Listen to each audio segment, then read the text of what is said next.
The Lion's Enchantment. Once upon a time, there was a girl so poor that she had to wander about the world looking for work. One day a farmer hired her to watch his cows. So each day she would take his cows to the meadow and bring them back at the end of the day. One morning in the meadow, the girl heard a loud groan that sounded almost human. She rushed to the spot. There, to her surprise, was a lion crying out in pain. Though she was scared, the girl drew nearer and saw that he had a large thorn in one foot. She carefully pulled out the thorn, bound up the wound with her handkerchief, and the lion licked her hand with his big rough tongue. Suddenly remembering her cows, the girl rushed back to the meadow. But alas! She hunted everywhere but could not find even one cow. What could she do but to return home and confess to her master? He scolded her bitterly and afterwards beat her. Then he said, "Tomorrow you will have to look after the pigs. Be sure you do not lose any of them." Exactly 1 year after she had found the lion, the girl was tending the pigs one morning when she again heard a groan which sounded quite human. And there was the same lion on the ground, this time with a deep wound across his face. No longer afraid of the creature, she washed the wound, lay healing herbs upon it, and bound it up. The lion thanked her as he had done before. Worried, she rushed back. But again, the pigs in her flock were gone. She searched everywhere, but it was no use. She sank to the ground and wept bitterly, not daring to return again to her master empty-handed. At last she thought that if she climbed a tree she might get a wider view of the land and find her lost pigs. But no sooner was she seated on the highest branch than something happened which put the pigs quite out of her mind. Out of the woods walked a handsome young man who came to her tree. He moved aside a large rock by the tree trunk, stepped down into what looked like a deep black hole, and disappeared. Now the maiden was so curious that she decided to stay in the tree all night long until the young man came out again.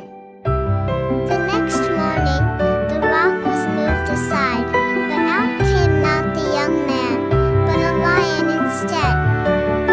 The lion looked around, then very slowly padded into the forest and disappeared from view. Now the maiden was so curious that she climbed down the tree to see the rock for herself. It seemed like an ordinary enough rock. Yet she easily pushed it aside and discovered a deep opening underneath. She gingerly stepped down, found a toehold, and following a path was led to a beautiful house. In the house she discovered a library, and there she passed hours reading very good books, and left a favorite of hers out on the table.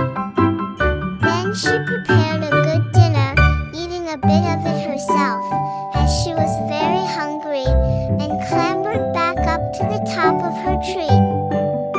She looked again for her lost pigs, but not a trace of one could she see. As the sun set, the same lion, walking much better this time, came out of the woods and back to the rock under the tree. Down he went, and a while later, out came the same young man. Again he looked about him left and right, saw no one, and softly stepped into the forest. The maiden came down from the tree and did what she had done the day before, each time leaving a different book on the table and preparing a meal before she left. Thus 3 days went by. The next time the young man emerged, she called out, "Stop!" Won't you tell me your name?" The young man, surprised, said, "Why, you must be the one who's been setting out the books and preparing my dinner." He explained that he was a prince. Years ago, he had been captured by a giant who cast a spell on him. All day long he must be a lion. Only at night could he return to his human shape. As a lion, he had been the very one whom she had helped twice before.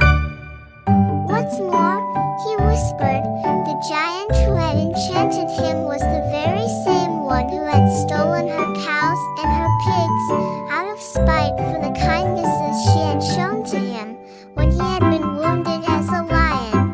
The girl asked, "How can you be freed from the spell?" "There is only one way," he said with a sigh, "and that is if someone can get a lock of hair from the head of a king's daughter. Spin it, and from its cloth weave a cloak for the giant.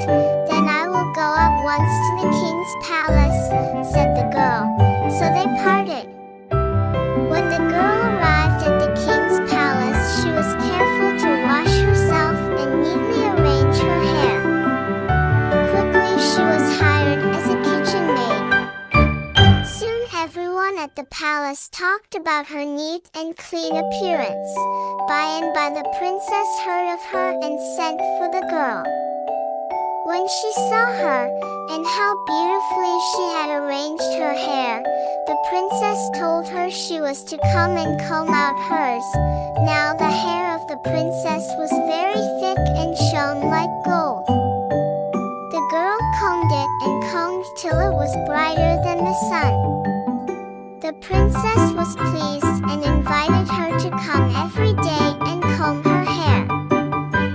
At last the girl took courage and asked permission to cut off one of the long, thick locks. The princess, who was very proud of her hair, did not like the idea of parting with any of it, so she said no. But each day the girl begged to be allowed to cut off just one lock of her thick hair. At last the princess gave in. "Very well then," she finally exclaimed, "you may have it, on one condition, that you find for me the finest prince in all the land to be my bridegroom." The girl answered that she would do so, and she cut off the lock. When she was alone, she wove it into a cloak that glittered like silk. When she brought it to the young man, he told her to carry it straight to the giant, who lived on top of a high mountain. But he warned her that she must announce loudly that she was bringing the cloak, or the giant would surely attack her. Before the maiden reached the top of the mountain, out rushed the giant, waving in one hand a sword and a club in the other. Quickly she called out that she had brought him a cloak. At that, the giant stopped and invited her into his house. He tried on the cloak, but it was too short. Angry, he threw it onto the floor. The girl picked up the cloak and quickly left. She returned quite in despair to the king's palace. The next morning, when she was combing the princess' hair, she begged and begged for permission to cut off just one more lock.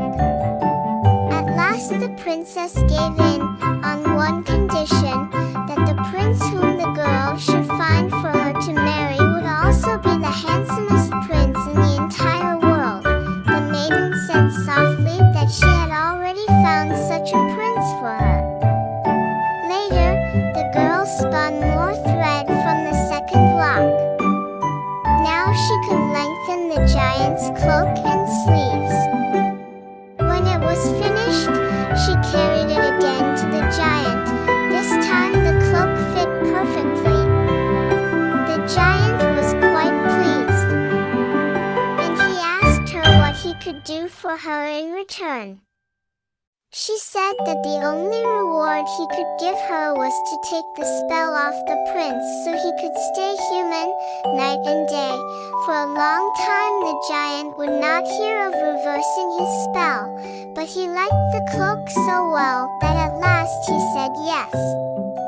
He even told her the cows and pigs would be returned to her master by the end of the day. And this was the secret to freeing the prince of the enchantment. She must cast the lion into the pond near the mountain until he was entirely underwater. Then, when the prince finally emerged, he would be free from the enchantment forever. The maiden went away in despair, for fear that the giant was trying to trick her, and that after she had cast the lion into the water she would find that she had only drowned the prince. At the bottom of the mountain, she joined the prince, who was waiting for her. When he heard her story, he comforted her, and bade her to be of good courage, and to do as the giant had said. And so in the morning, when he emerged in his lion's form, the maiden cast him into the pond near the mountain until he was entirely underwater. Soon after, out of the water came the prince, beautiful as the day, and as glad to look upon as the sun himself. The young man thanked the maiden for all she had done for him, and declared that he would like her to be his wife and none other. But the maiden cried out that it could never be, for she had already given her promise to the princess when she had cut off her hair that the prince would wed her and her alone. The prince sighed and said, "Then that is what must be." They went together to the king's palace, where the princess with the golden hair lived. When the king and queen saw the young man approach, a great joy filled their hearts. It was their eldest son. He had long ago been enchanted by a giant and had disappeared from the castle. Their daughter, the princess with the golden hair, was delighted to see her long-lost brother. The prince asked his parents' permission to marry the